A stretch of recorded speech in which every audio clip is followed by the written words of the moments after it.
Rescue aid ইউকের অর্থায়নে ও নূরজাহান ওয়াহিদি মোস্তাফিজ ফাউন্ডেশনের উদ্যোগে পানীয় জল সংকট নিরসনে ডিপ টিউবওয়েল স্থাপনের উদ্বোধন করা হয়েছে শুক্রবার।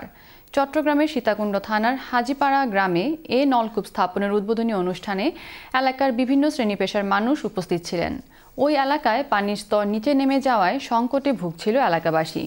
এ সংকট নিরসনে নূরজাহান ওয়াহিদি মোস্তাফিজ ফাউন্ডেশনের আহ্বানে আর্থিক সহায়তা দিয়েছে রেস্কিউ এইড। উদ্বোধনী অনুষ্ঠানে এলাকাবাসী রেস্কিউ এইডের প্রতি কৃতজ্ঞতা প্রকাশ করেছেন। আগামীতে যে কোনো সংকটে একসাথে কাজ করার অঙ্গীকার ব্যক্ত করেছেন।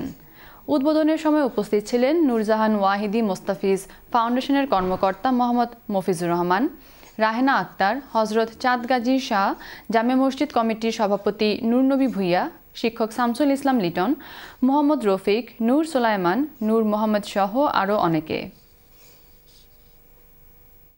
আমরা এখানে সবাই আমাদের গ্রামের গণ্যমান্য ব্যক্তি সহ আমাদের মসজিদের খতিব সহ সবাই উপস্থিত হয়েছি আজকে একটা ভালো কাজের উদ্যোগ।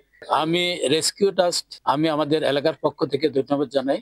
নলকূপ স্থাপন আজকে আমরা শুভ উদ্বোধন ঘোষণা করলাম।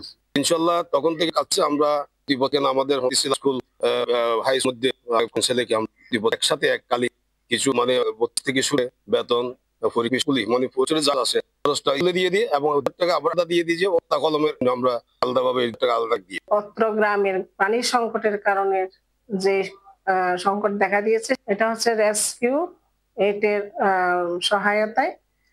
তো তাদেরকে আমাদের পক্ষ থেকে ধন্যবাদ। রেস্কিউ টাস্কে আমাদের অত্র এলাকার বাসীর পক্ষ থেকে আন্তরিক ধন্যবাদ। আমরা দেখতে পেয়েছি অতীতে আমাদের হাজীপাড়া গ্রামে জনবহুল কৃষি এলাকা, আমাদের এখানে পানির অত্যন্ত সংকোচন। আমাদের কৃষিবিদরা কৃষি কাজ করতে গিয়ে ওরা পানিতে অনেক ভুক্তভোগী হচ্ছে।